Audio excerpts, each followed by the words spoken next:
You're listening to Midlife Side Quest, the Over the Hill Gaming Podcast. Here's your host, John Wall.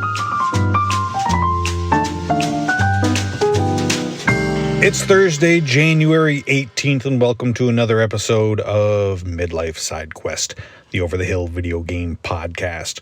My name is John Wall, and every week I bring you the latest gaming impressions, industry news, and tales of a Gen X geek delivered to you in 15 minutes to fit your busy life. I am so happy to have you here today because on this episode I am going back to the past to be talking about the classic RPG Blue Dragon. To make sure that you never miss an episode, you can subscribe to the show, which is available on all major platforms, including Spotify, Apple Podcasts, and YouTube. And I would greatly appreciate it if you left me a review while you're there to help spread word about this show. Also, if you'd like to chat about today's episode or just talk about games with me, you can find me on Threads and Facebook by searching for Midlife Side Quest.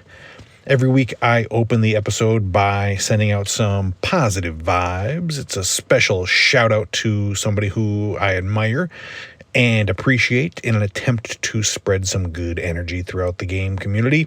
And this week's positive vibes are going out to not a person, but a group. They are going to the Xbox Expansion Pass Discord. So I really haven't spent a whole lot of time on Discord in the last couple of years, but recently Luke Lore reached out to me saying that I should really hop onto his channel, which is available to all XEP patrons. So I did, and I gotta say it has been super nice to hop back into a channel with a bunch of people to chat about games. Everybody there has been super nice and chill, and there's been like zero silly internet drama since I've been there. You know, even though it's a podcast about one specific platform, everybody there plays games on all platforms, and everybody's really respectful and nice, and it's just been a great place to hang out. So shout out to everybody in the XEP Discord, and thank you for being such a fun and positive place to hang out.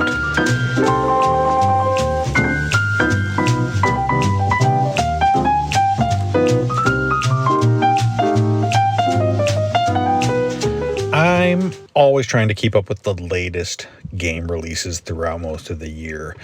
Podcasting about video games like I've been doing for nearly a decade, it's important to cover the latest releases, whether they're games that, I get from PR for coverage or just ones that I pick up on my own.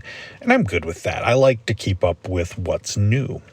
But I also really like this time of year, from December to January, where there's typically not a lot of new big releases. And it gives me the opportunity to go back and check out some of the games from last year that I didn't get to. Or like I've been doing the last week or so, play an older title that I've been meaning to revisit. And that title right now is the classic Xbox 360 RPG from Mistwalker, Blue Dragon.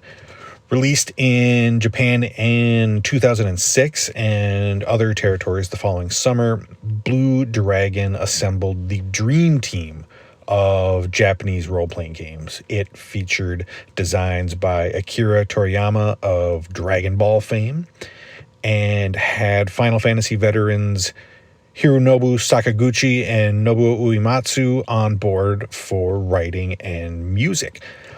The game received 3 9s and a 10 from Famitsu, but Western critics weren't quite as impressed, with many thinking that the game was a little too old school for their tastes, and the game failed to make much of a big splash sales-wise, selling less than 1 million copies. Despite that, I've always had a soft spot in my heart for this game. Now, back in the day, I didn't play it myself, but I vividly remember watching my wife play through the whole game.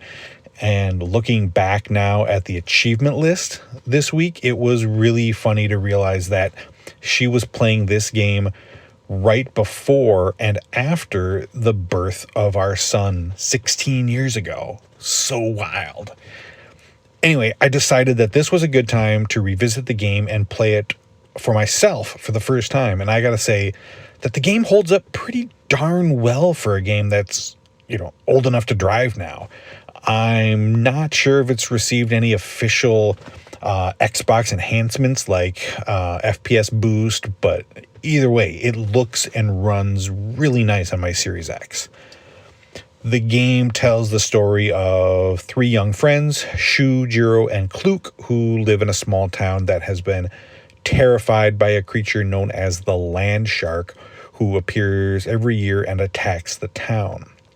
The kids decide that this year they're going to do something about it themselves, and they set a trap for the beast, but things don't go quite as planned, and they end up far from home and wrapped up in a much bigger conflict than they had anticipated. And to complicate things, all three friends end up being gifted with magical powers which allow them to conjure powerful beasts from their shadows. So the three of them set out to stop the person behind these attacks and solve the mystery of these strange new abilities. As far as stories go, it's kind of basic in a lot of ways, but in a good way, I think. Lots of modern RPGs have such complex stories with tons and tons of lore to uncover and deep, thought-provoking character journeys, and that's, not bad at all, obviously, but it's also nice to play something that reminds me a little bit of the RPGs that I grew up with, A group of quirky friends team up to fight a nasty bad guy and save the world. The end. And the gameplay reflects that callback to old school RPGs. In addition to your basic attack, there are 8 different classes that you can attach to each character, which give them unique abilities. You've got, your white magic and your black magic, and there are others like Swordmaster, which gives you some special attack abilities, and Generalist, which lets you unlock extra skill slots.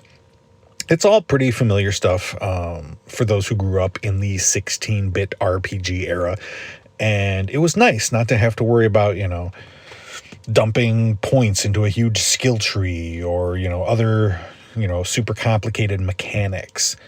Probably the most modern touch, I guess, that it has would be the way that you can hold the button down for an attack to fill up a meter, and if you let go at a specific time, your attack will be more powerful, but the longer you hold it, it might push your turn down the order a little bit, so you got to be a little strategic with that.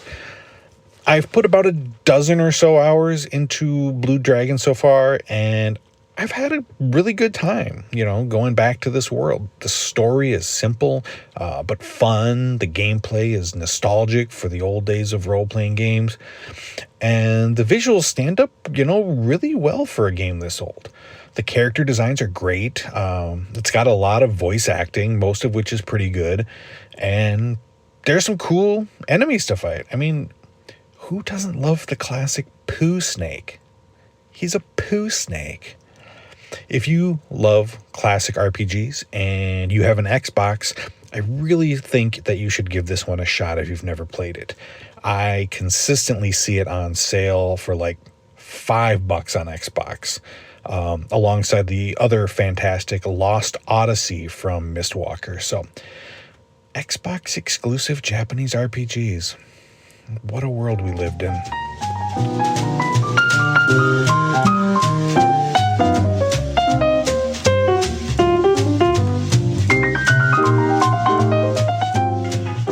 The other day, I was joking to my wife that she was starting to go through her midlife crisis because in the past, couple of weeks, she has done one of those polar plunges where you jump into a frozen lake. And she recently had a consultation appointment to get her first ever tattoo. And it got me to thinking that I don't think I've had mine yet. I don't think I've hit my midlife crisis. I mean, I do have that constant, never-ending sense of dread about the march of time and the ever-approaching embrace of death and an eternity of non-existence. But I'm talking about the fun midlife crisis where you buy a bunch of cool crap. I'm not even sure what form mine would take, if I got one. I don't have any interest in cars, so I'm not going to go out and buy like a Corvette or a motorcycle. And I'm not going to up and quit my job to go live out my life as, a YouTuber or something. I could take up yoga, but I can hardly see my toes, much less touch them. I don't know. I guess if there's anything that I have a real sense of wanting to do before my time comes, it would be traveling. I truly haven't seen enough of this world yet. There's so much out there. And in fact, I do have a pretty exciting trip that I'm starting to plan, and I'll talk about it more once the pieces start to fall into place. And this seems like a good time to start a new little segment of the show that I'm going to call Polling at Threads. Every episode, I'm going to ask you a question at the end of the show and post it as a poll over on my Threads account. Get it? Polling at Threads? It's clever. Believe me, it's clever. So this week's question is, have you experienced your midlife crisis yet? Just follow me on Threads by looking for Midlife Side Quest and let me know. I honestly don't know how common of a thing is it and what form it typically takes from other people, So this should be interesting. And I'll share the results next episode. Thank you for listening to Midlife Side Quest. I appreciate you making time in your day for me. Don't forget you can catch a new episode of the show every Thursday morning wherever you listen to podcasts. And you can show your support by subscribing and leaving a review. And if you'd like to chat, look for Midlife Side Quest on Threads or Facebook. So until next week, be well and happy gaming.